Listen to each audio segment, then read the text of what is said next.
Ini ada kok.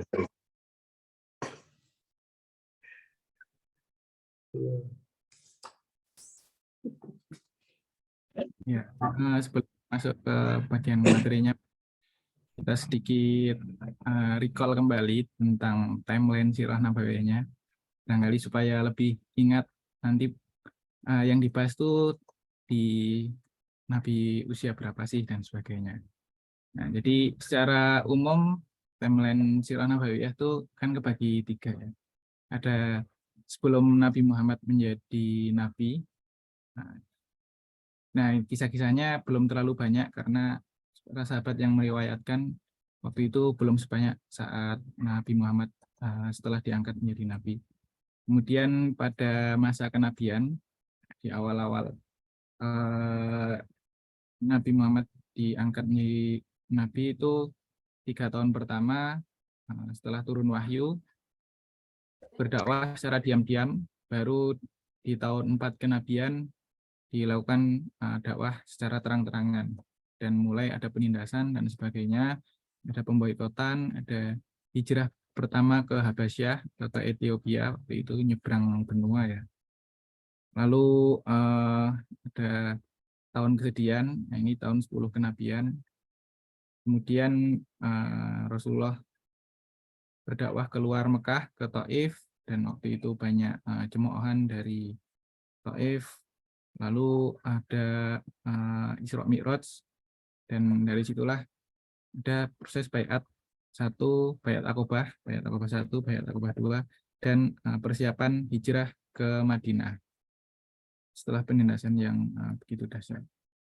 Nah, di awal proses hijrah itu, nah ini ada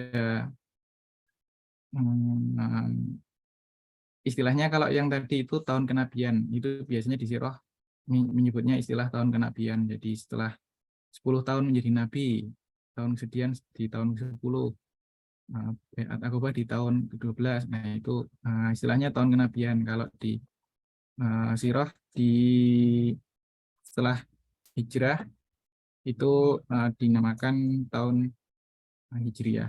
Jadi makanya ini tanggal yang sangat menentukan waktu itu sampai dipakai sampai sekarang. Itu waktu Rasulullah hijrah ke Madinah. Dulu kemarin-kemarin sudah disampaikan kisah-kisah oleh Kiki, Arkan, dan teman-teman petugas terkait Perang Badar, perang besar utama, terus ada pengusiran dan pengukuhan Bani Qainuqa, ada Perang Uhud, pengusiran kaum Yahudi Bani Nazir, ini Perang Ahzab, Perang Khandaq ya, kemarin sama Kiki waktu itu, dan untuk saat ini masuk ke Perjanjian Hudaibiyah. Nah, jadi setelah jadi perjanjian Hudaibiyah ini tempatnya di tahun ke-7 Hijriah atau di sekitar tahun 628 Masehi. Nah, kita akan membahas masuk sini.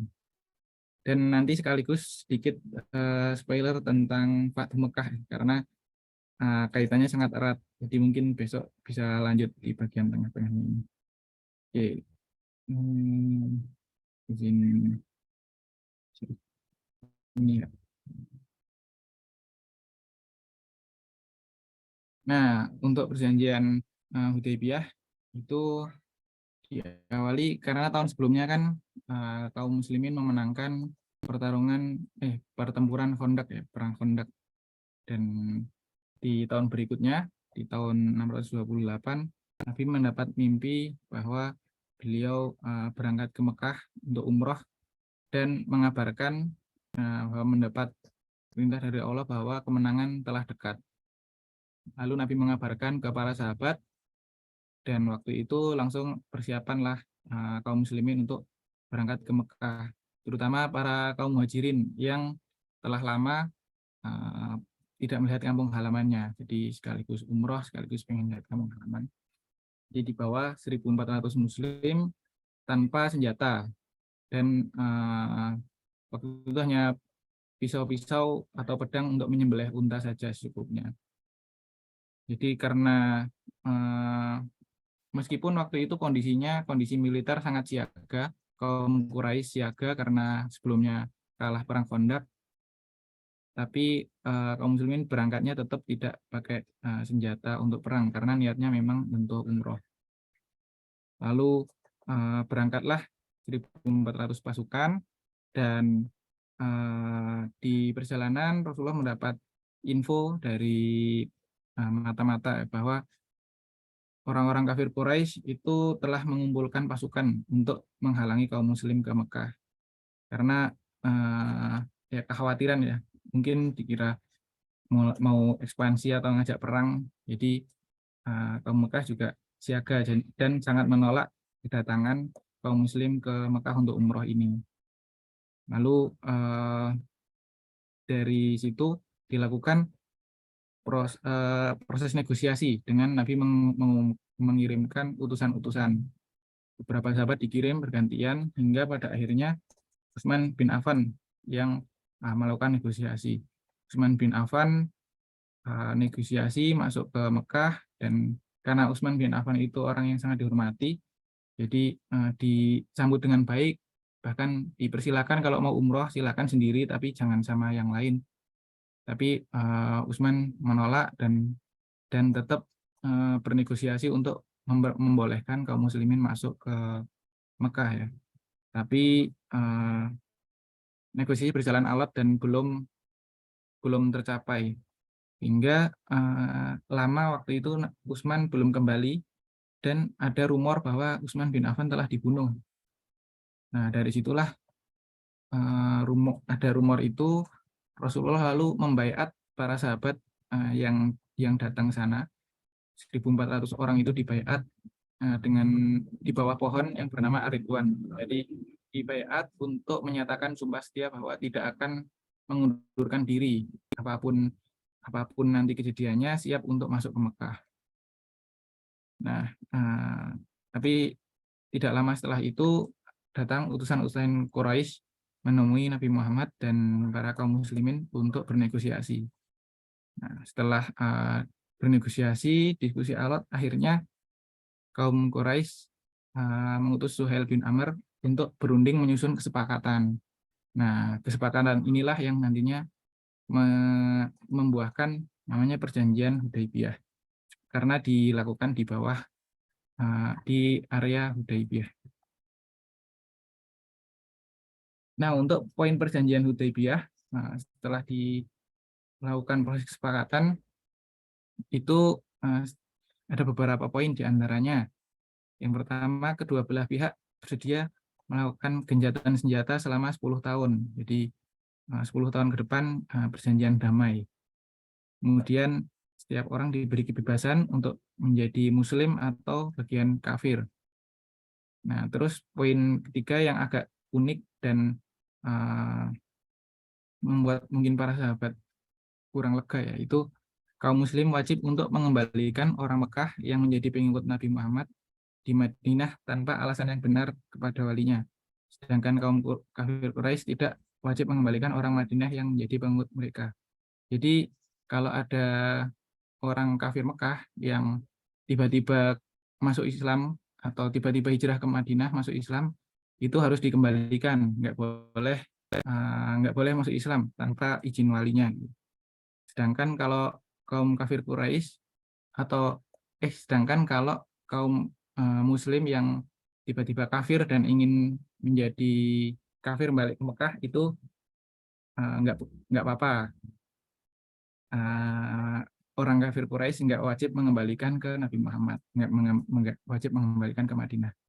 Jadi kalau ada orang kafir mau Islam nggak boleh, tapi kalau ada orang Islam mau kafir nggak apa-apa. Nah, itu isi perjanjian ketiga.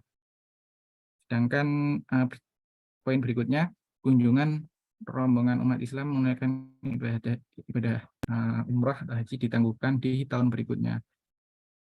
Dan lama kunjungannya maksimal 3 hari dan tidak membawa senjata. Jadi di tahun itu poin perjanjiannya di momen itu tetap tidak boleh masuk ke Mekah. Jadi baru boleh masuk ke Mekah tahun berikutnya dan tidak membawa senjata. Nah, ini lalu dengan hasil perjanjian ini dan menyebarkan ke para sahabat, itu banyak yang kecewa. Bahkan Umar bin Khattab tuh sampai protes, apakah Anda masih menjadi nabi? Nah, itu saking saking gregetannya, karena poinnya mungkin kok merugikan, kok mau terima-terima saja. Nah, katanya kemarin kemenangan sudah dekat, bukankah seperti itu? Rasulullah menjawabnya dengan enteng saja, ya, kemenangan kita memang sudah dijanjikan kemenangan, tapi aku nggak bilang kalau hari ini atau waktunya kan belum, tidak ngomong waktunya kapan, tapi insya Allah kemenangan sudah dekat. Tapi setelah itu Rasulullah dengan 1.400 pasukannya kembali ke Madinah, walaupun mungkin beberapa ada yang agak kecewa, tapi semuanya kembali dan melanjutkan aktivitas seperti biasa. Nah, buah dari perjanjian ini, meskipun mungkin sekilas itu merugikan, tapi pada dasarnya itu sangat menguntungkan kaum muslim, karena dengan adanya perjanjian ini, jadi kekuatan militer dan politik umat muslim waktu itu berarti diakui secara dengan ya setara dengan Mekah lah, dan jadi Madinah atau umat muslim itu udah diakui sebagai negara lah kira-kira begitu. Jadi ada uh, kekuatan yang memang diakui, dan dari perjanjian itu pula terjadi perdamaian, dan dengan perdamaian itu terbuka silaturahim antara yang di Mekah dan Madinah, kaum muslim yang di Madinah dan para penduduk Mekah.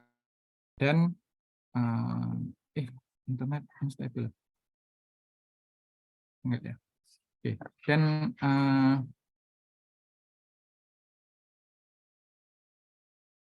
Dan dari terbukanya silaturahim kaum muslimin dan kaum kafir di Mekah itu tentu jadi banyak sosialisasi, jadi banyak diskusi, sharing-sharing, dan membuka pikiran orang-orang kaum kafir, dan banyak yang terbuka tentang Islam, dan ternyata ya banyak yang mengagumi akhlak para sahabat dan Nabi. Nah, dari situ ya mulai banyak ketertarikan lah ke Islam orang-orang. Tapi tetap tidak diperbolehkan masuk Islam ke Madinah kalau nggak ada izin dari walinya.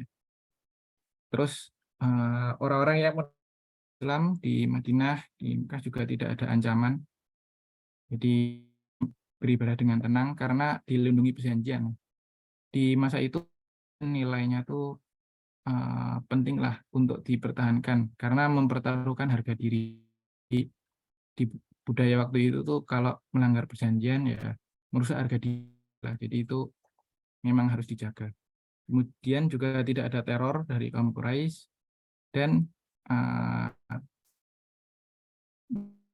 merasa dapat juga mengajak kerajaan-kerajaan luar dengan memberi utusan-utusan untuk daerah-daerah di luar Saudi Arab, di luar Mekah, Madinah,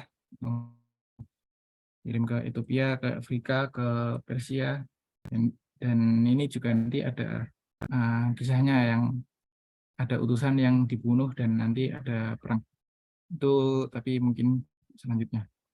Nah, jadi perjanjian ini sebenarnya sangat menguntungkan, dan di tahun berikutnya terjadi satu pelanggaran genjatan senjata, pelanggaran oleh kaum Quraisy. Jadi setelah 2 tahun perjanjian Hudaybiyah itu berlangsung, kaum Quraisy sekutunya itu menyerang suku ya Bani Bakar, itu kaum Quraisy menyerang salah satu suku umat ada di Madinah. Jadi waktu itu diserang, dan otomatis penyerangan itu dianggap sebagai pelanggaran perjanjian, jadi melanggar genjatan senjata. Nah, adanya pelanggaran itu membuat ya ini bisa menjadikan itu sebagai apa ya, langkah legitimate untuk menaklukkan Mekah. Nah, tapi tahu ada pelanggaran itu, Abu Sufyan sebagai orang penting di Quraisy itu berusaha memperbaiki perjanjian, negosiasi, mendatangi Nabi Muhammad, mendatangi para sahabat-sahabat, tapi akhirnya ditolak dan karena sudah ada dikerahkanlah 10.000 pasukan Muslim ke Mekah itu. Nah, karena 10.000 pasukan bersenjata lengkap dan orang Mekah tidak punya kekuatan sebesar itu, nah otomatis penduduk Mekah dan para petinggi Mekah langsung menyerahkan diri dengan damai. Dan bahkan yang tradisinya waktu itu setelah penaklukan selalu ada pembantaian para pemimpin petinggi-petinggi, tapi di Fathu Mekah ini tidak ada, semuanya tidak ada pertumpahan darah yang berarti. Jadi juga diampuni, termasuk Abu Sufyan yang nantinya juga masuk Islam. Jadi sepenuhnya Mekah sudah takluk di tangan umat dan proses penaklukannya terjadi secara legitimate dan tidak ada sesuai dengan kesepakatan lah, tidak ada pelanggaran yang dilakukan umat Muslim. Nah, jadi kurang lebih itu peristiwa terkait perjanjian Hudaybiyah dan poin-poinnya serta manfaat positifnya setelah perjanjian itu berakhir.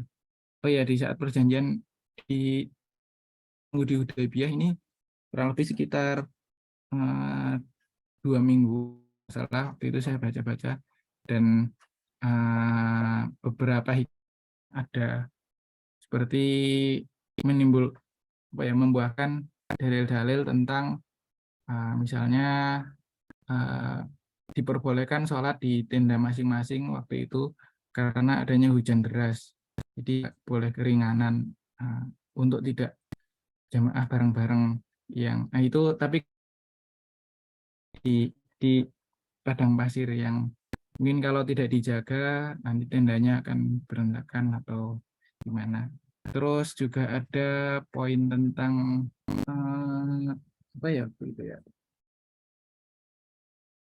hikmahnya ada beberapa sih, tapi lupa ya. Tapi yang penting kurang lebih itu si perjanjian Hudaybiyah dan Fathu Mekah ini nanti bisa ditambahkan oleh Ustadz Kiren. Terima kasih.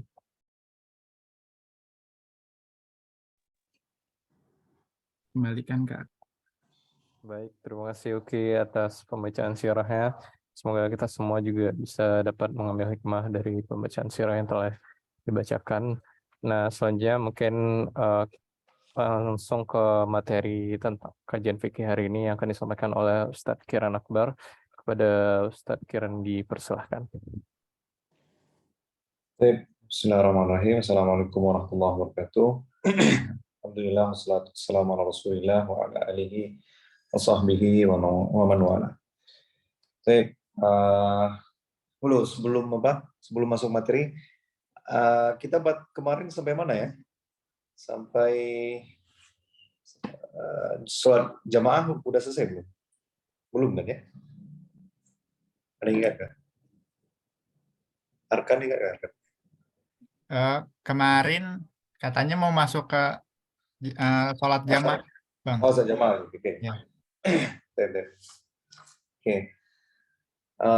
Mungkin sebelum apa ya tentang materi. Jadi di perjanjian Hudaybiyah berarti kan hanya berselang setahun ya setelah perang Khandaq ya.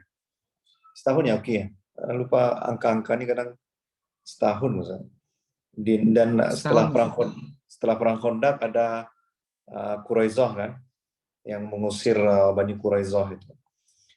Nah, yang perlu diingat-ingat nih, jadi kan para sahabat yang 1.400 ini berangkat ke kota Mekah dan berhenti di Hudaybiyah, itu kan berdasarkan mimpi Rasulullah kan. Jadi ini coba antum ikut sertalah dalam rombongan ini ya. Jadi Rasulullah subuh-subuh tiba-tiba bilang, saya bermimpi kita pergi umroh. Oke, siap-siap semuanya. Dan pergi ke Mekah ya nggak kayak sekarang ya, pakai pesawat, di ruang tunggu ada AC-nya, enggak ya kan. Jadi harus dipersiapkan bekal, makan juga harus disiapkan, dihitung untuk berapa hari perjalanan, kudanya berapa, lalu makan kuda nanti gimana dan sebagainya, kan harus dipikirin tuh. Lalu yang dibawa juga peralatan yang sederhana saja kan, yang pisau, bukan pisau untuk berperang, tapi pisau hanya untuk motong-motong biasa gitu. Kalau yang pergi camping bisa paham. Nah, jadi kan berjalanlah mereka sampai berhenti di Hudaybiyah. Nah, ini kan semua karena mimpi Rasulullah ya.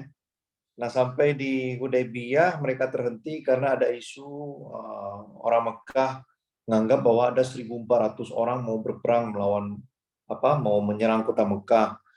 Ternyata enggak, tapi orang Mekah mau tarik ulur terus melihat ini orang ini mau pergi perang atau gimana. Tapi kok senjatanya nggak ada yang serius nih mau perang kan. Nah, jadi tarik ulur semuanya, diutus utusan, balik lagi, utus lagi. Nah, ada sebuah pertanyaan, kenapa Utsman bin Affan yang dikirim untuk bernegosiasi ke kota Makkah? Jawabannya ialah karena Utsman bin Affan ini dia berasal dari Bani Umayyah. Nah, jadi antum kalau belajar sirah nanti kalau lebih dalam lagi perlu mengetahui suku-suku yang ada di kota Mekah dan tugas mereka masing-masing. Nah, sukunya Rasulullah itu kan Bani Hashim. Bani Hashim itu tugasnya ialah menjamu jamaah haji dan mengelola sumur Zam-Zam. Nah, Khalid bin Walid kenapa dia jadi panglima? Karena dia berasal dari suku Bani Makhzum.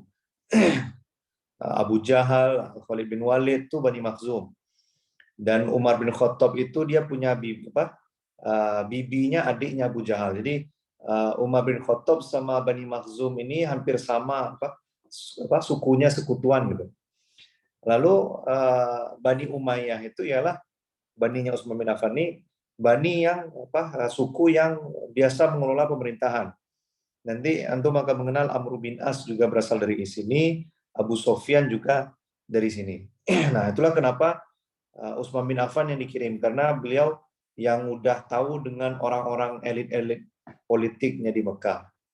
Dan nanti ini hubungannya sama ketika Utsman bin Affan jadi khalifah, ini tuduhan-tuduhan orientalis mengatakan bahwa Utsman bin Affan itu ketika jadi khalifah, beliau nepotisme karena beliau mengangkat gubernur dan orang-orang terdekat, gubernur, orang-orang yang punya posisi itu berasal dari Bani Umayyah semuanya. Nah, ini tuduhan orang-orang orientalis, padahal jawabannya ialah karena yang paling yang sudah punya skill untuk memerintah itu ya keluarga-keluarganya Utsman. Nah, itu. Jadi ini hubungannya nanti ya. Nah, Utsman bin Affan ya ada isu beliau dibunuh, maka diadakan Baiatur Ridwan. Jadi Baiatur Ridwan ini sumpah setia berani mati kalau memang Utsman itu dibunuh kita perang karena itu udah kayak mengumumkan perang kan. Tapi akhirnya enggak, yang dikirim Suhail bin Amr. Nah, Suhail bin Amr datang bikin perjanjian dan itu pun ada dramanya kan. Karena Rasulullah itu kan buta huruf. Lalu ketika dibacakan isi perjanjian, diminta coret ini, coret ini. Bahkan dicoret kata Rasulullah-nya kan. Mulai dari Bismillah dulu, di Bismillah dicoret. Diganti dengan Bismikallahumma kan. Dengan nama Allah juga, walaupun dengan ibarat yang lain, ibarah yang lain. Lalu Rasulullah pun dihapus. Nah, ketika ini Ali bin Abi Thalib nggak mau hapus. Rasulullah perintahkan hapus kata Rasulullah itu, nggak mau dihapus. Maka Rasulullah bilang, mana yang kata Rasulullah itu? Ditunjuk sama Ali, Rasulullah yang coret sendiri kan. Nah, itu juga meneguhkan bahwa Rasulullah itu buta huruf.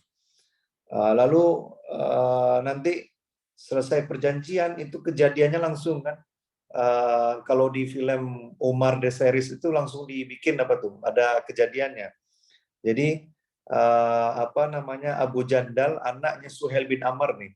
Suhail bin Amr itu yang jadi utusan Quraisy itu dia membebaskan diri dari kota Mekah. Dia udah muslim karena dikurung sama ayahnya. Akhirnya dia melarikan diri pergi ke tempat kaum muslimin. Perjanjian Hudaybiyah sudah disahkan, sudah ditandatangani. Ternyata Abu Jandal ini terlambat datang. Kalau sebelum perjanjian Hudaybiyah dia datang, maka itu beliau bisa selamat. Tapi ternyata karena beliau datang setelah perjanjian Hudaybiyah ditetapkan, walaupun dia ini Muslim nih, tapi Rasulullah mengembalikan dia. Dibayangkan ya, istilahnya setia dengan janji itu, bahkan walaupun mengorbankan ya seorang Muslim, itu harus kita lakukan gitu.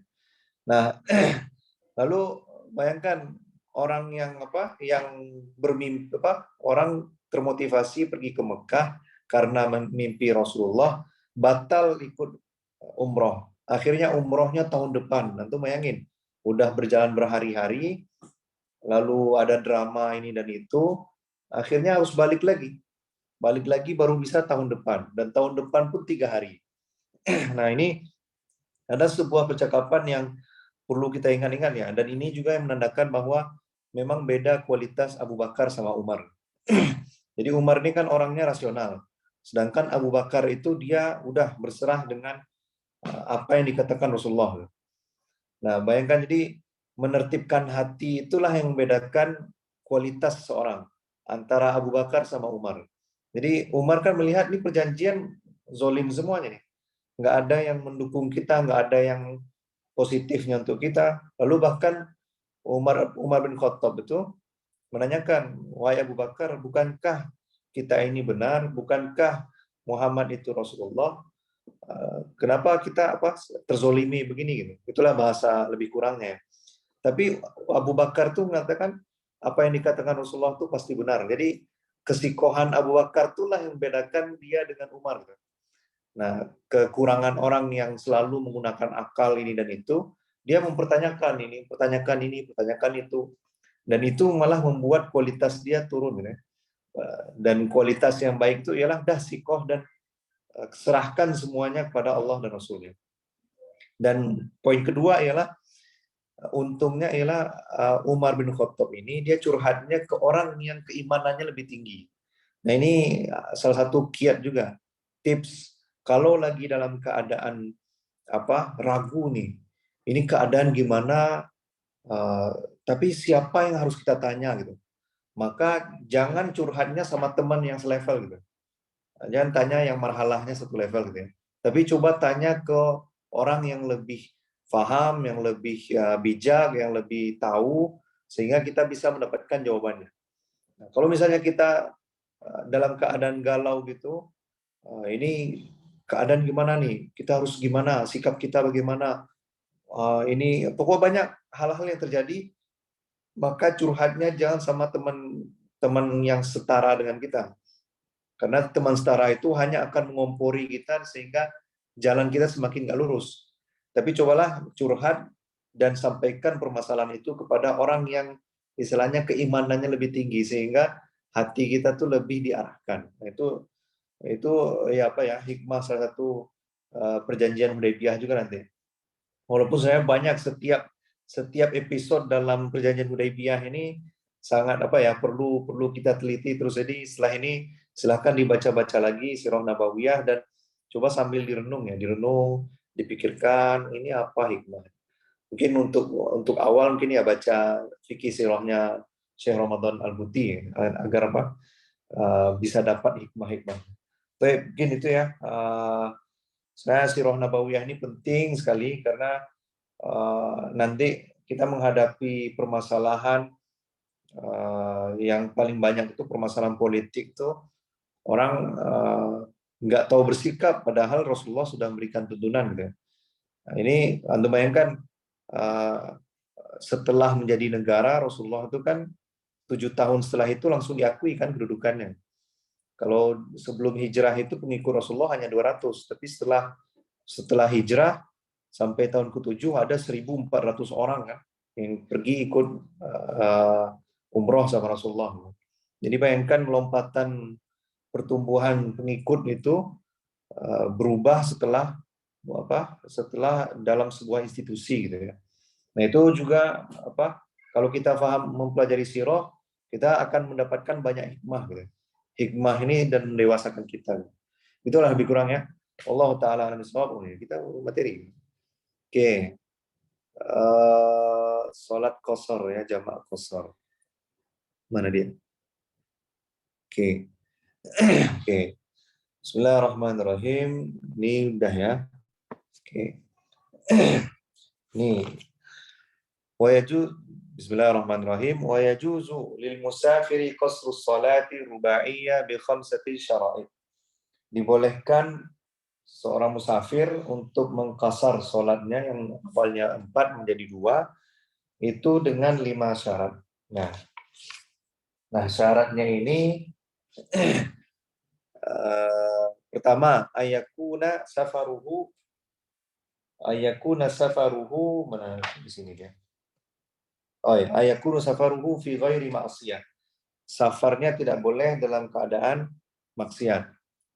Maka safar wajib, safar sunnah, safar mubah, dan mungkin safar makruh juga boleh untuk mengqasar sholat. Nah, kalau safar wajib jelas ya pergi haji. Safar sunnah ya banyak mau pergi cari ilmu atau silaturahmi. Safar mubah ya mau healing biasa ya, healing mau jalan-jalan gitu kan. Safar makruh, ada tahu nggak arti apa? Contoh safar makruh. Safar makruh ini jarang dibacakan. Jadi safar makruh itu contohnya ialah berpergian sendirian aja pergi, nggak ada teman gitu ya. Nah itu makruh sebenarnya. Jadi jomblo-jomblo pergi sendiri. Nah, kalau dinas, nah itu juga tuh. Dinas kalau sendirian, ya makruh dia. Nah, tapi apakah dia boleh mengqasar dan menjamak sholat? Boleh. Karena yang diharamkan itu, yang tidak dibolehkan untuk menjamak dan qasar itu ialah kalau perjalanan yang haram. Seperti di sini contohnya itu ya safar untuk membegal orang gitu kan. Bajing loncat, atau istilah bajing loncat itu yang di daerah-daerah Palembang itu kalau orang lewat di lintas Sumatera atau orang-orang kampung setempat tuh akan membegal atau pokok mecahin kaca kita sehingga kita berhenti atau nebang pohon kita harus berhenti lalu dikuraslah kekayaan gitu.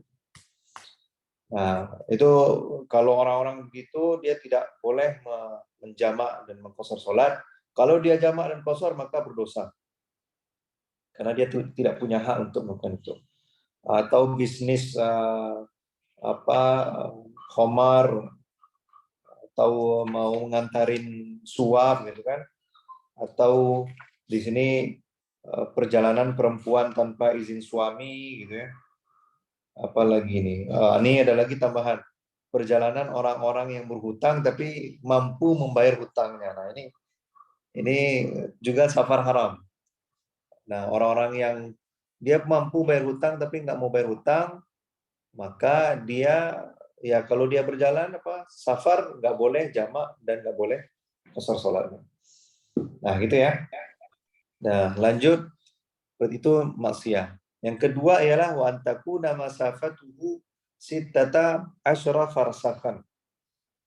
Nah, jarak safarnya ialah 16 farsak. Nah, 16 farsak ini karena penulisnya sangat klasik. Jadi aslinya itu jarak safar jarak safar itu ialah 2 marhalatain, 2 marhalah. Nah, ini istilah mana lagi nih? Nah, marhalah kan tadi 2 marhalah. 1 marhalah itu ialah perjalanan 1 hari dengan onta. Maka 2 marhalah itu ialah perjalanan kalau kita mau mencapai daerah itu 2 hari dengan menggunakan onta.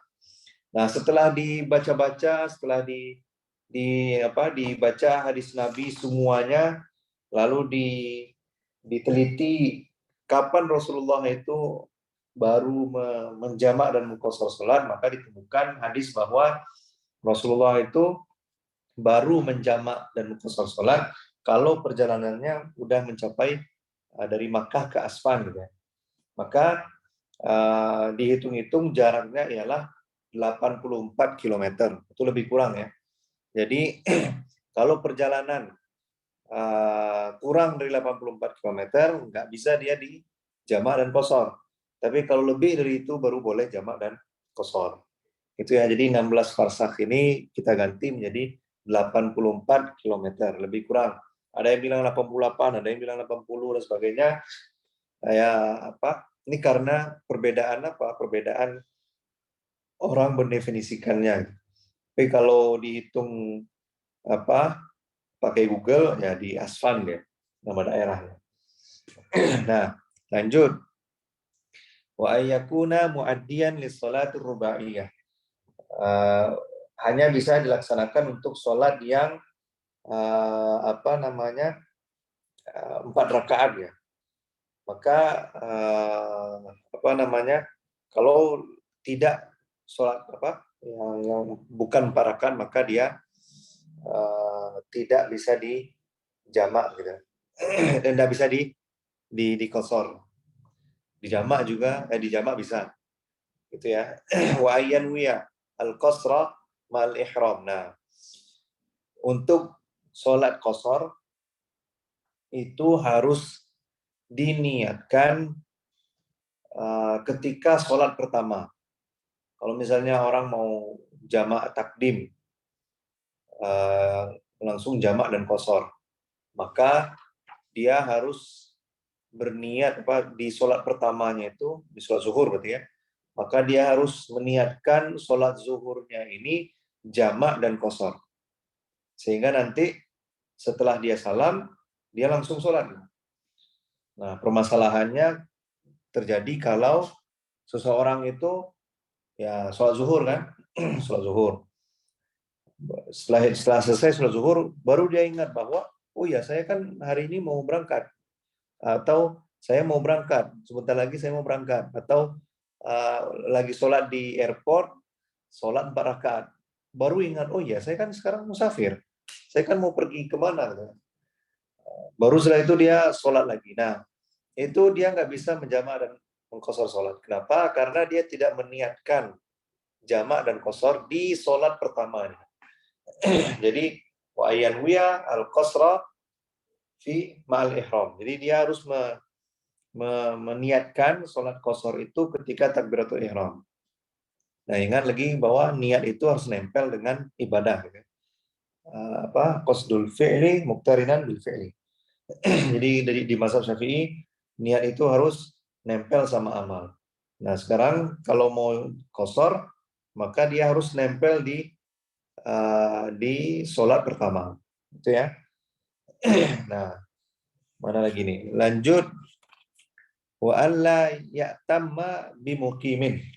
Dia tidak berimam atau tidak menjadi makmum dari orang yang mukim. Maksudnya apa? Kalau seseorang itu sholat, ya tiba-tiba mungkin berhenti di musola atau masjid daerah setempat, ya kan? Lalu ikut sholat berjemaah di sana.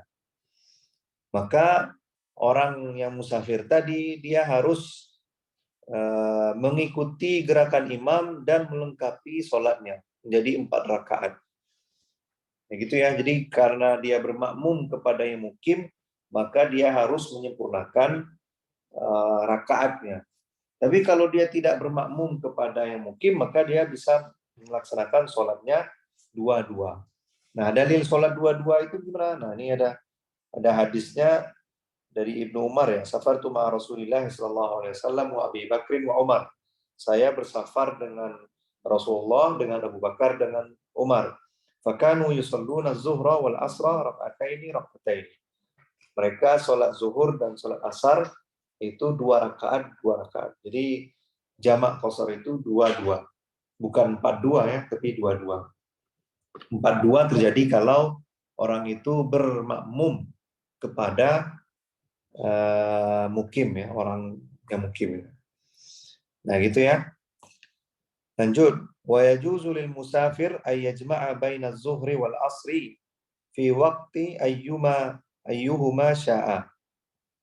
Dia musafir boleh menggabungkan antara sholat zuhur dan asar di waktu manapun, baik takdim atau takhir. wa bainal maghribi wal isya fi waqti ayyuhuma sya'a. Begitu juga sholat maghrib dan isya. Terserah mau di jamak takdim atau jamak takhir. Wa yajuzu lil hadir fil matar. Boleh bagi orang yang tidak bersafar tapi dia terperangkap dengan hujan. Ayyajma'a bainahuma fil waqtil ula minhuma. Maka dia boleh menjamak hanya sholat takdim. Kalau terjebak hujan dan ini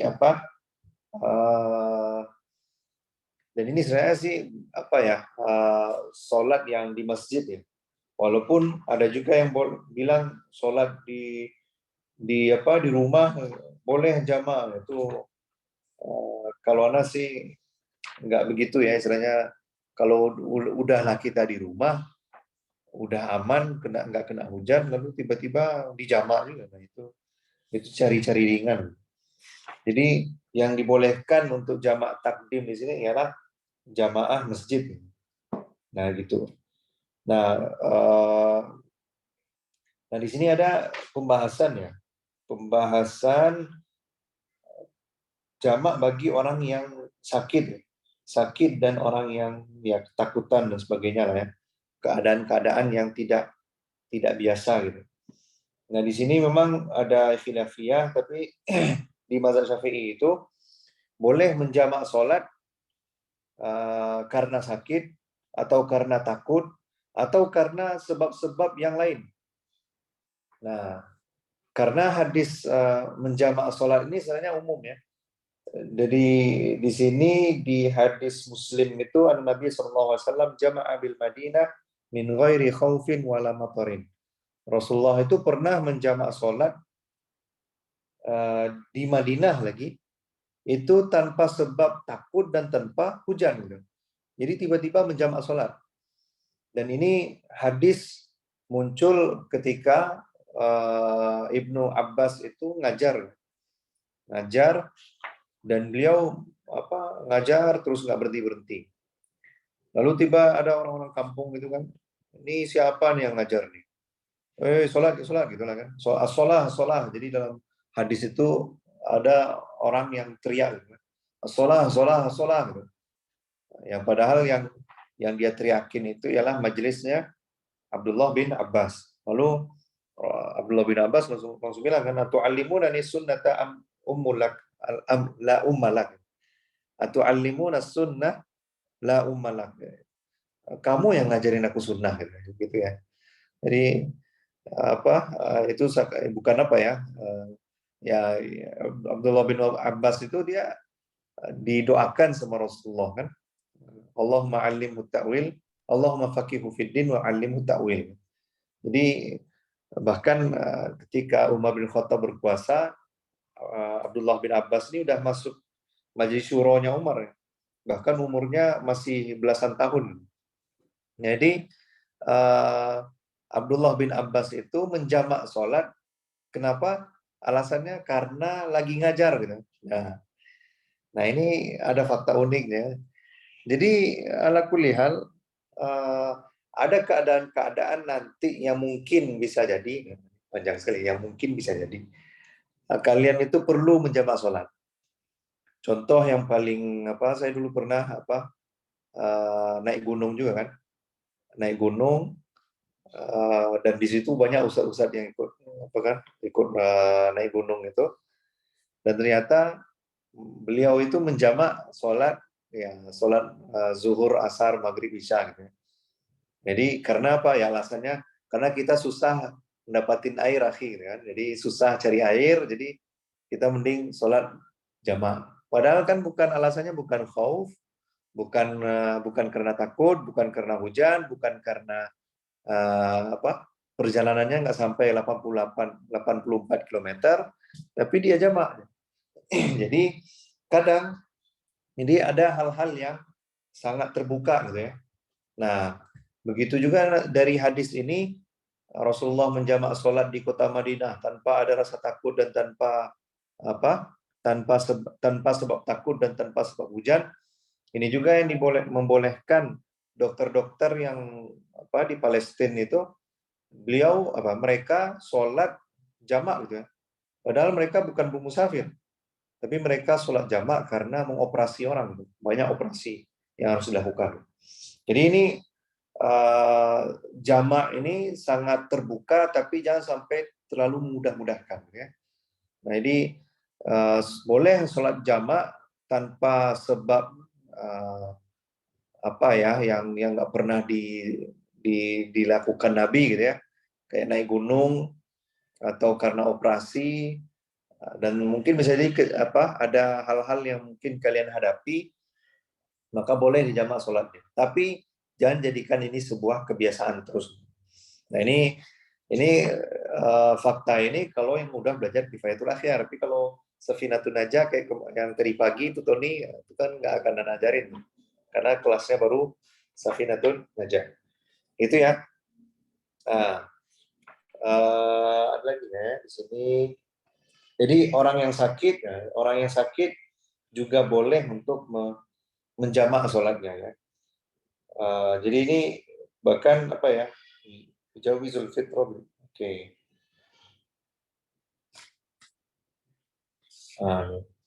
Begitu ya. Jadi ini bahkan ada hadis yang lebih panjang lagi. Anna Rasulullah SAW jama'a bil Madinah baina zuhri wal asr wal maghrib wal isya min ghairi khaufin wala matar. Jadi Rasulullah itu pernah menjamak bahkan maghrib isya tanpa ada sebab takut dan hujan. Kenapa alasannya? Li alla yahruja ummata, agar tidak memberatkan umatku gitu ya. Begitu ya. Oke, lanjut. Gitu ya, semoga masalah jamak ini bisa bisa dikondisikan lah ya. Sip, lanjut sholat Jumat lagi. Sholat Jumat. Sholat Jumat. Oke, tadi belajarnya sholat Jumat juga. Lanjut sholat Jumat lagi. Oke, sholatul Jumu'ah. Wa syurutul Jumu'ah wa syara'itul wujubil Jumu'ah sab'atu asya'. Syarat-syarat wajibnya sholat Jumat itu ada 7. Nah, pertama Islam. Ya harus orang Islam. Orang kafir nggak wajib sholat Jumat. Yang kedua ialah baligh. Yang ketiga berakal. Yang keempat ialah hurriyah, orang merdeka. Yang kelima ialah laki-laki. Yang keenam sehat, dan ketujuh ialah walistiton, harus sebagai tempat tinggal ya, istilahnya itu orang yang domisili di sana, penduduk setempat. Nah ini 7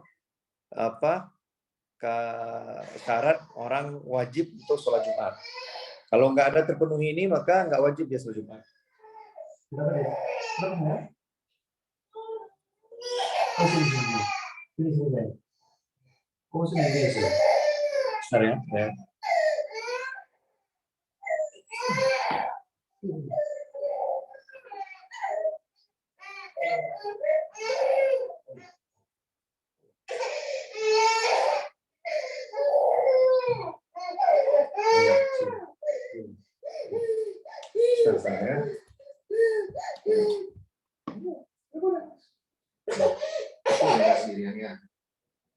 Sendiriannya. Ya. Sini ya. Ini kalau sama ini boleh boleh.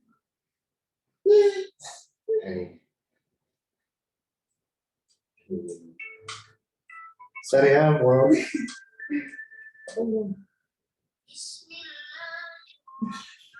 nah, ini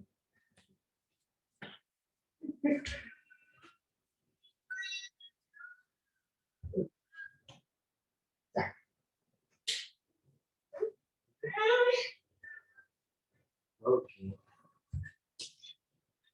Allah, sorry ya. Oke.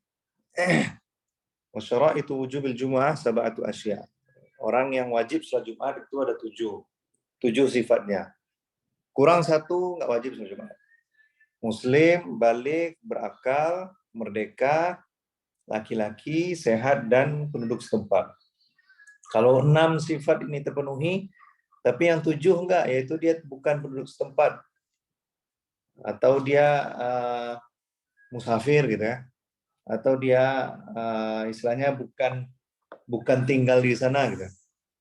Kalau ngontrak gimana ya? Ngontrak kan dia udah tinggal di sana kan. Jadi kurang satu syarat maka dia nggak wajib sholat Jumat. Itu. Nah, lanjut wasyara itu fi'liha salah satu. Syarat melaksanakan sholat Jumat itu ada 3. Tempatnya antakuna baladu misran am qaryah. Harus di sebuah tempat, dia desa, lurah, kota gitu ya. Wa ayakuna adadul arba'ina min ahli Jum'ah. Syarat yang hadir di sholat Jumat itu harus 40 orang. Nah, 40 orang ini dalilnya dari mana nih? Ini mazhab Syafi'i bikin bikin dalil sendirian.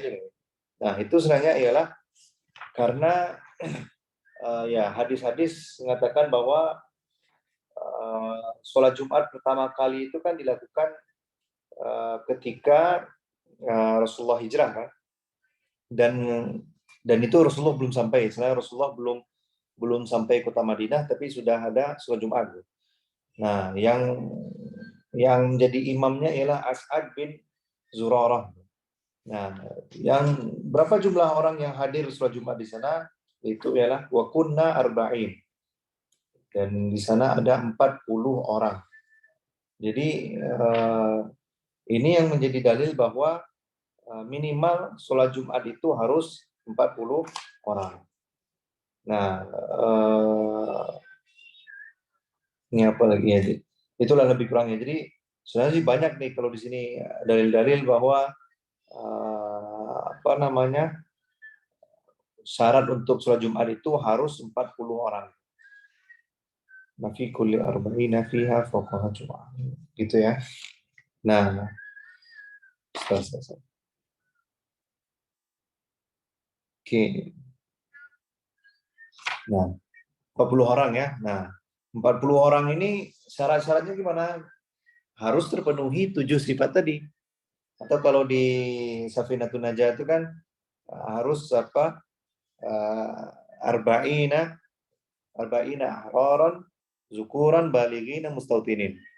Orang merdeka, laki-laki, balik, dan penduduk setempat. Jadi 40 orang ini itu.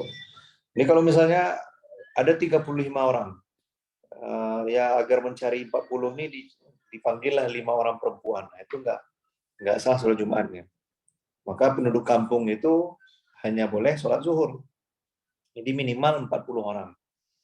Nah, lanjut wa ayakuna al-waqtu baqiyan fa in kharaja al-waqtu aw udimat syartu sulliyat zuhran. Waktunya cukup untuk sholat, cukup untuk melakukan sholat.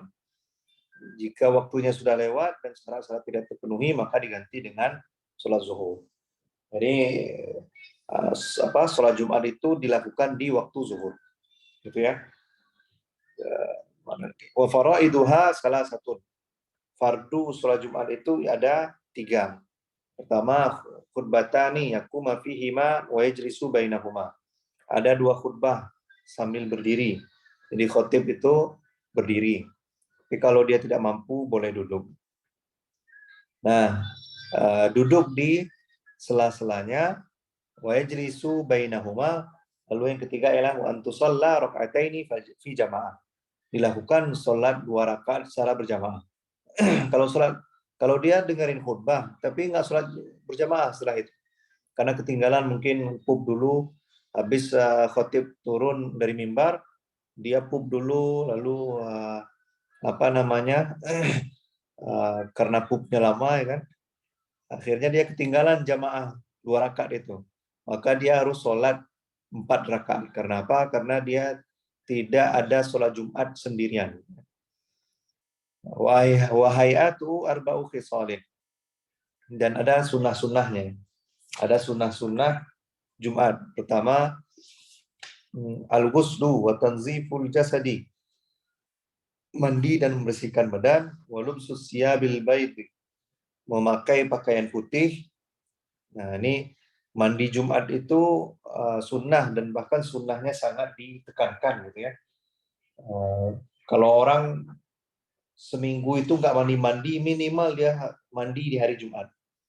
Nah, gitu ya, karena ya walaupun ada ulama mengatakan tujuannya untuk menjaga apa ada orang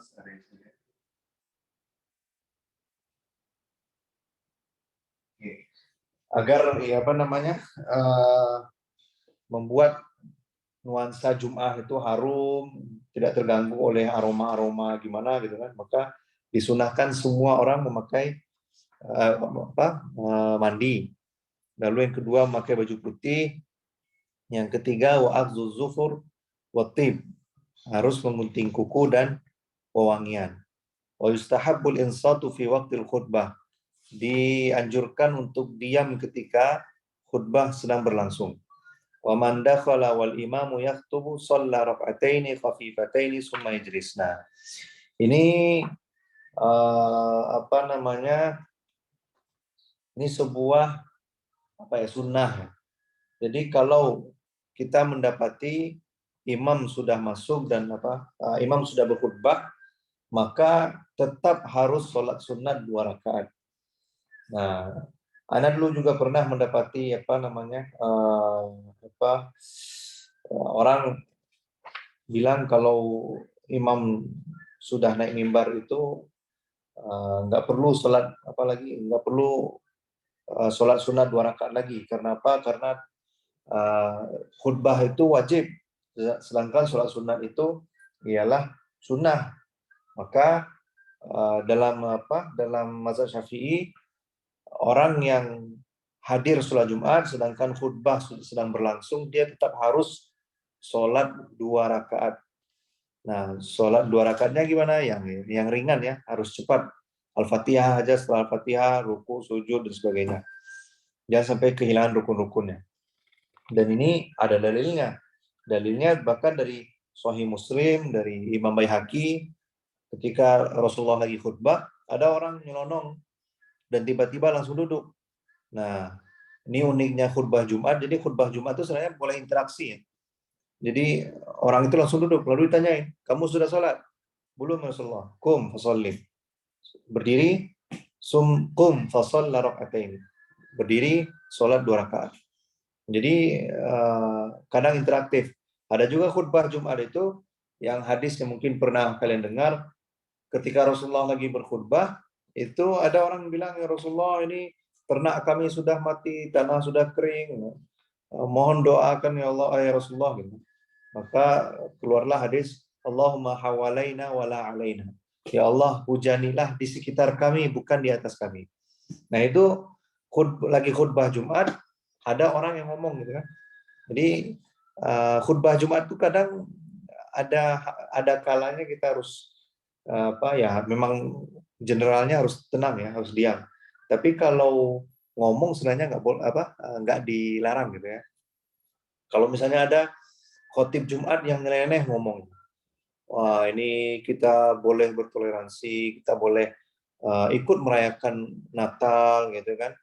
Nah, kita boleh ikut merayakan, memasang pohon Natal, kita pasang itu dan sebagainya. Nah, kalau kalian dengar khutbah Jumat gitu, berdiri aja. Khotib itu materinya salah, turun gitu. Boleh aja. Bahkan kalau orang nggak terpenuhi rukun-rukun khutbah itu jangan didiamkan. Ini kan kita khutbah Jumat, kadang baru aja salam dan langsung tidur kan. Nah, itu biasa tipikal laki-laki itu. Nah, lalu kita nggak tahu orang ini udah baca rukun khutbah atau enggak. Selawat Nabi nggak ada ya kan. Wasiat takwa juga nggak ada. Nah itu suruh turun aja tuh khotibnya. Karena dia nggak tahu dengan rukun khutbah. Nah gitu ya. Lebih kurang itu Allah Ta'ala a'lam bishawab. Mungkin sampai gitu dulu ya. Kita buka dengan tanya jawab. Tanya jawab mungkin Anda sampai nggak lama-lama ya, 15 menit aja. Sorry. Ya, makasih Bang atas materinya. Mungkin teman-teman yang mau bertanya bisa langsung on mic ataupun juga bisa di chat. Silahkan.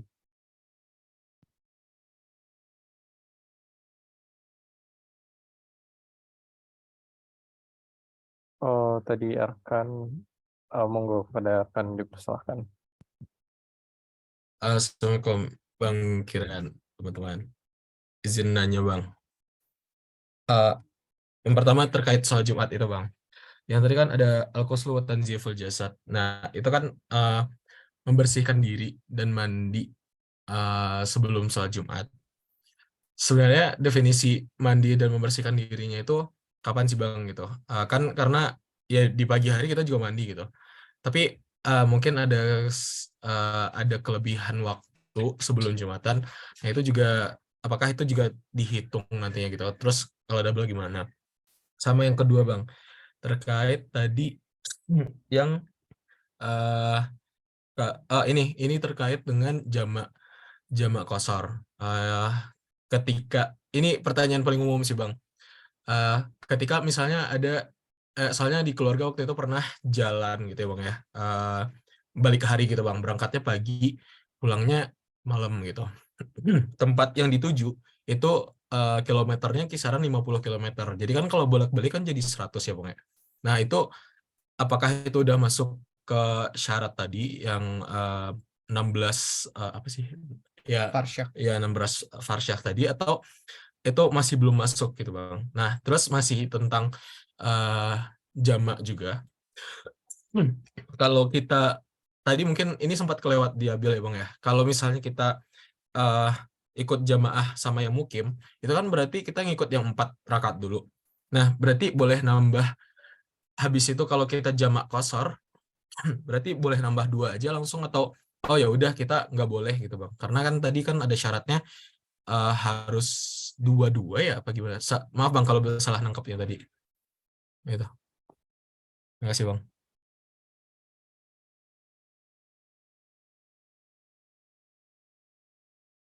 Baik, kepada Bang Silam bisa on mic dulu Bang. Oh iya, iya. Oke. Jadi pertanyaan pertama, jadi mandi Jumat itu sebenarnya tujuannya untuk apa ya? Untuk sholat Jumatnya ya. Nah, kadang ya keadaan kita di Indonesia nih, sholat Jumat kan masih ngantor gitu ya. Maka silahkan sholat mandi Jumatnya itu ya pas pergi berangkat kantor gitu ya. Ya, karena keadaannya gitu, karena teknisnya agak susah kalau mandi di kantor dan sebagainya. Nah, tapi yang perlu dijaga berarti memastikan ya, ya, aroma tubuh itu kondusif lah untuk sholat Jumat, gitu sebenarnya tujuannya. Karena kenapa disunahkan mandi Jumat ini? Karena orang Arab dulu juga nggak biasa mandi ya, air juga kurang, sehingga ya mandi sekali seminggu itu udah bagus. Maka budaya mandi sekali seminggu ini disunahkan di hari Jumat agar orang ketika Jumat itu berkumpul, semuanya ngumpul dan nggak ada yang terganggu dengan kehadiran dia.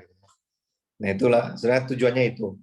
Tapi ala kulihal, sebenarnya kita bisa mengkondisikan dengan ya bisa jadi bahwa khusus untuk Jumat itu mandi kita di kantor gitu kan, atau mungkin bawa parfum gitu ya sebelum sholat Jumat. Nah itu yang untuk mandi Jumat. Nah yang kedua itu tentang safar tadi ya. Oke, sebenarnya ada pembahasan detailnya sih. Jadi gini, orang itu bisa safar hitungannya ialah 4 dan 16 gitu ya. 4 dan 18 ya. Oh ya 18 sorry. Jadi gini, orang kalau sudah berniat nginap 4 malam di sebuah tempat, maka selama perjalanan itu dia boleh menjamak dan mengqashar sholat. Ingat-ingat ya angka 4 dan 18. Nah, kalau dalilnya nantilah, karena belum kelasnya kifayatul akhyar ya. Jadi orang kalau nginap sudah berniat nih beli tiket sekarang dan berapa malam nginap di kota tersebut, 4 malam, 4 atau kurang ya, 4 atau kurang.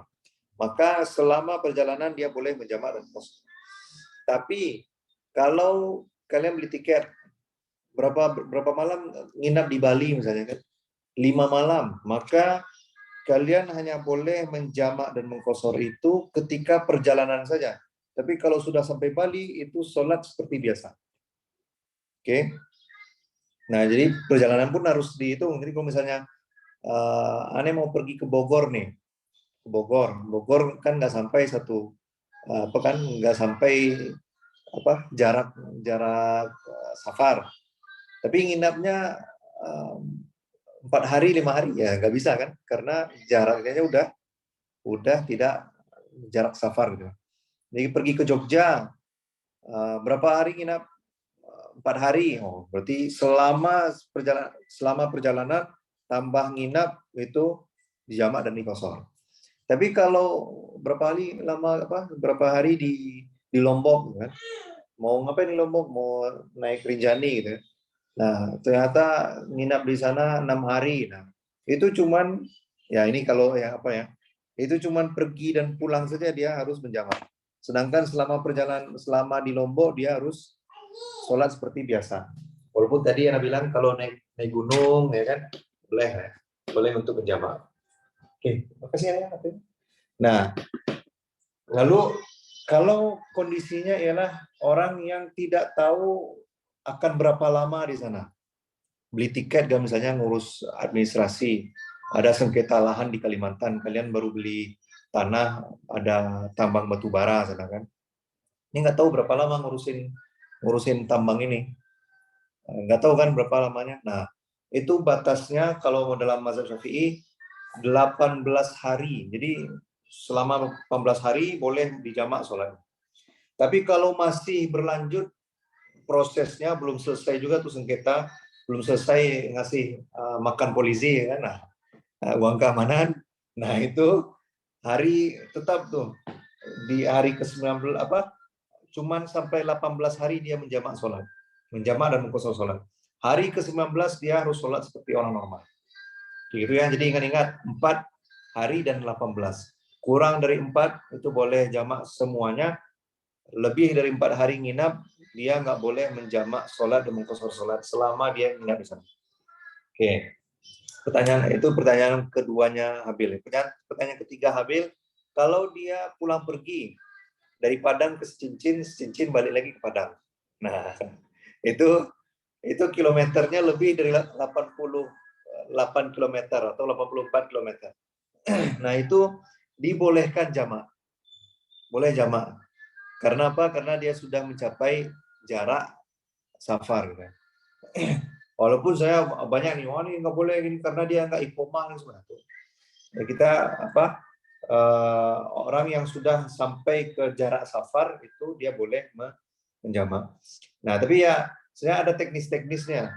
Kalau di mazhab Syafi'i kalau tulen banget ya, itu orang yang berangkat setelah subuh, nah itu nggak boleh jamak qasar. Nah, ini kapan orang sekarang musafir berangkatnya sebelum subuh, kan jarang gitu. Walaupun ada orangnya. Atau orang yang ini mungkin ini teknis yang perlu ya kita hati-hati gitu ya. Orang baru bisa jamak dan qasar itu kalau dia sudah meninggalkan kotanya. Jadi kalau misalnya kalian mau pergi musafir nih, pergi ke Jakarta, tapi sholat jamaknya langsung di kos gitu kan, nah, itu nggak bisa. Kenapa? Karena kalian belum keluar dari kota gitu. Jadi baru bisa jamak dan qasar itu kalau sudah di bandara atau udah stasiun lah, karena udah jauh dari kota atau jauh dari tempat tinggal. Itulah kenapa di Indonesia tuh ada batas kota, dibikin gapura, terus sebenarnya ada konsekuensi fikihnya tuh. Jadi orang setelah melewati gapura baru dia boleh menjamak dan qasar sholat. Tapi kalau sebelum itu dia masih dianggap dalam satu kota. Walaupun gapuranya kota Jakarta itu kan jauh banget kan. Ya ala kulihal begitu ya.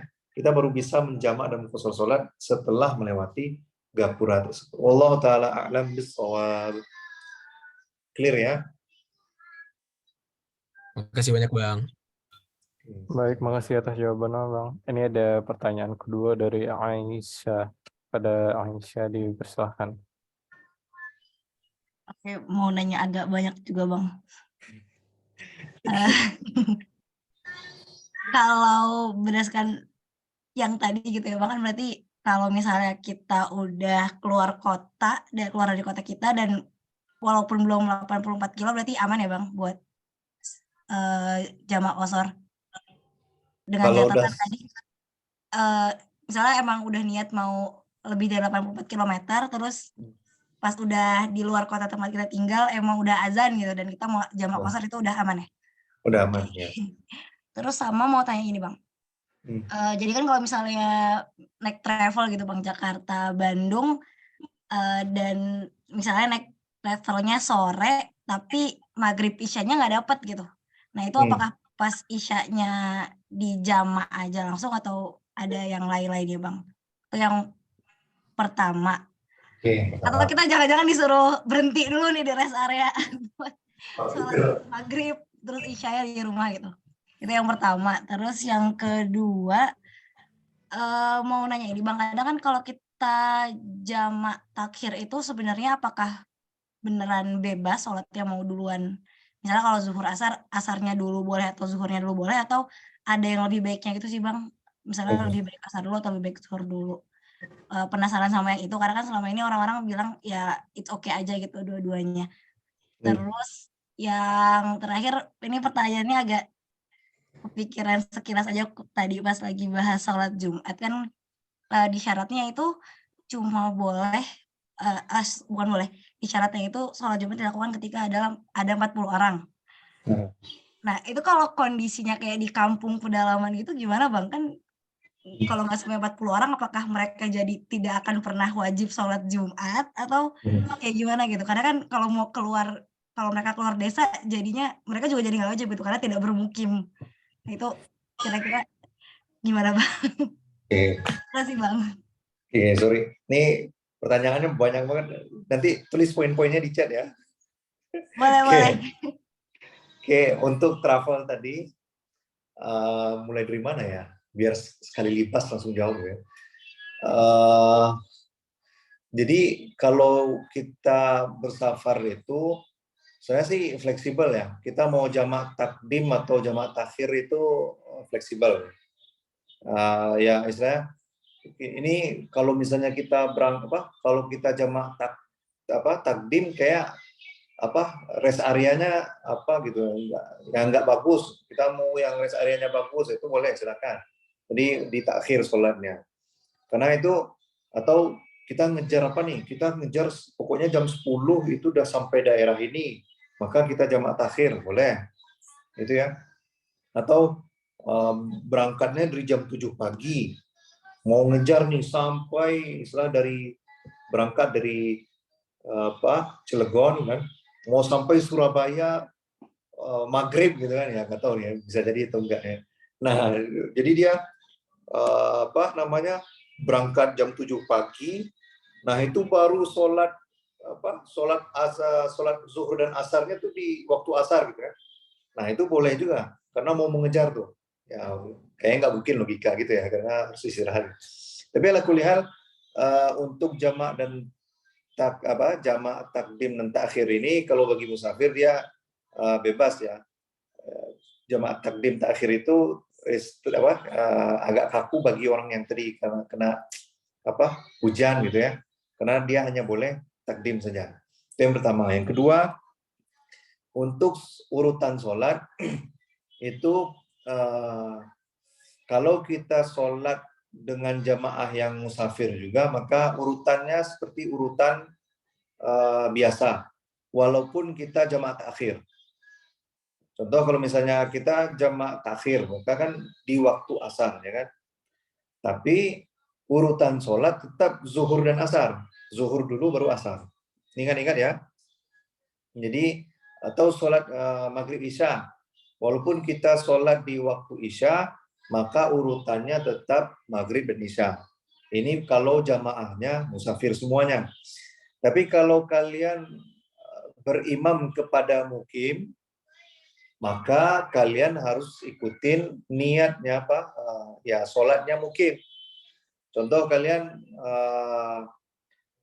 mau jamak takhir, jamak takhir di masjid aja lah. Sholat di masjid, sholat asar. Belum sholat zuhur nih, maka kalian harus niat sholat asar dulu, ikutin jamaah, ikutin mukim.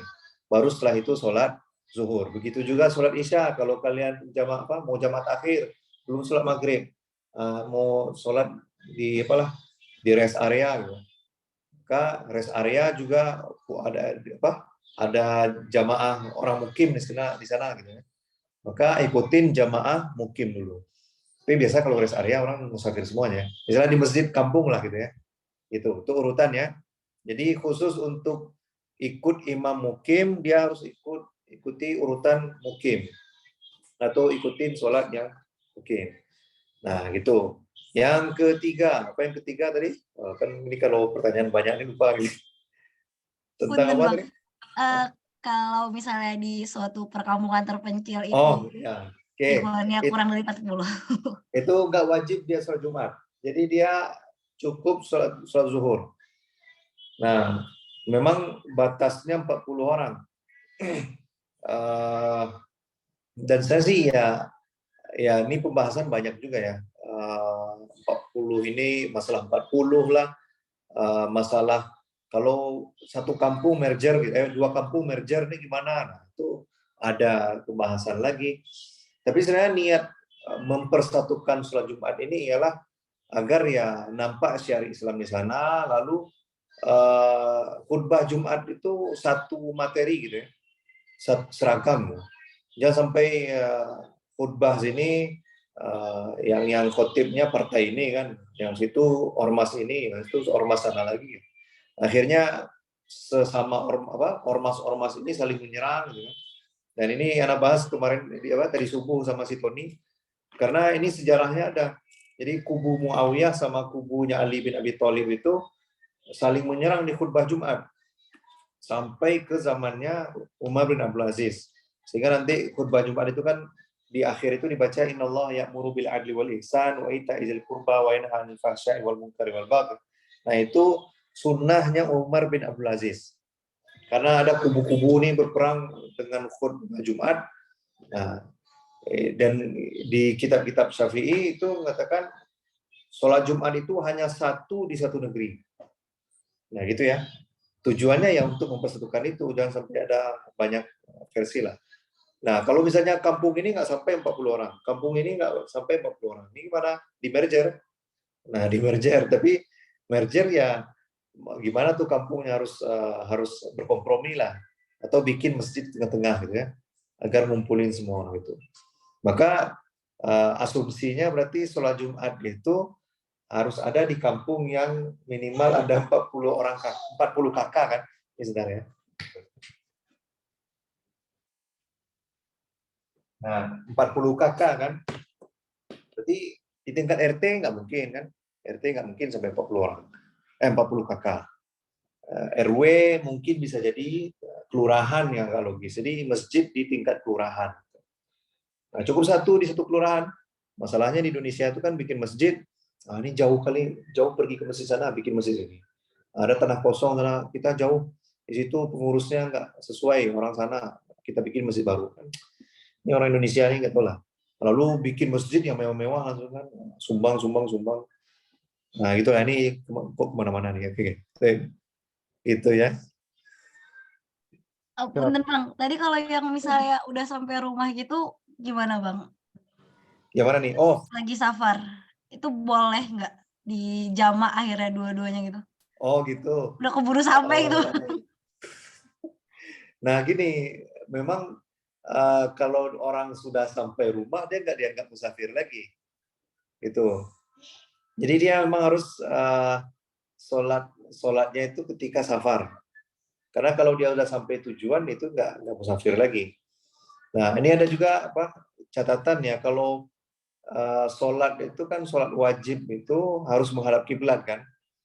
Maka sholat di atas pesawat sama kereta, di atas pesawat, kereta atau kapal itu aslinya atau lebih baik itu bukan sholat di sana gitu ya, tapi sholat di ya mungkin di tempat persinggahan, tempat berhenti, tempat transit gitu ya. Baru jamak sholat di sana. Kenapa? Karena nggak sempurna kan sholat kita di atas kapal itu ada video viral, entah di TikTok, entah di mana orang kru kapal itu sholat sambil nahan biar bisa berdiri kan. Kita pernah lihat videonya kan? Nah itu sholatnya nggak sempurna tuh. Kenapa? Karena dia nggak berdiri tegak lurus kan. Nah tapi balik lagi lah ke pertanyaan Aisyah ini. Sholat nih untuk selanjutnya ya. Sholat itu, sholat jamak dan qashar itu ketika dalam safar, belum masuk ke batas kota. Gitu ya. Gitu-gitu. Oke Bang, sip. Makasih banyak Bang. Oke, selesai. Ini ada pertanyaan satu lagi, boleh nggak Bang? Atau tadi Oke, soalnya terakhir. ini ada pesan dari Arkan. Mau jelasin langsung kan atau Oke. Izin Bang nanya sedikit. Yang di pertemuan sebelumnya Bang Kiran udah ngejelasin tentang adanya perbedaan azan di waktu Jumat. Ada yang sekali, ada yang 2 kali gitu kan Bang. Itu sudah cukup jelas. Tapi pertanyaan saya, kalau untuk kan kalau yang azannya 2 kali itu sebagian jamaahnya itu ada sholat qobliyah Jumat. Oh, oke. Untuk Ya. status sholat qobliyah Jumat ini perbedaan pendapat juga atau bagaimana Bang?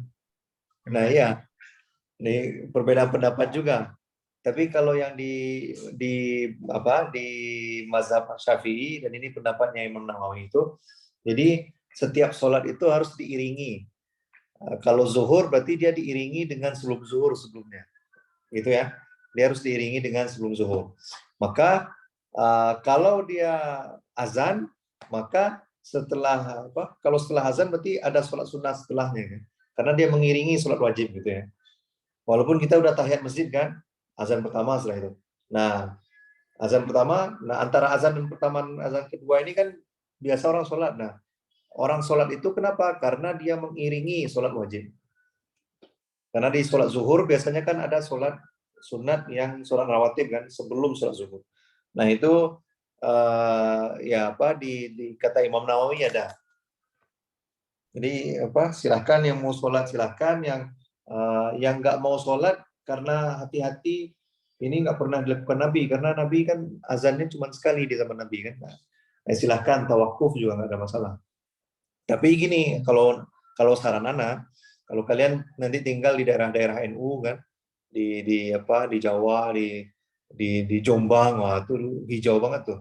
Nah itu kalian jangan sampai kayak duduk sendirian tuh. Wah, ini saya kan bukan orang NU.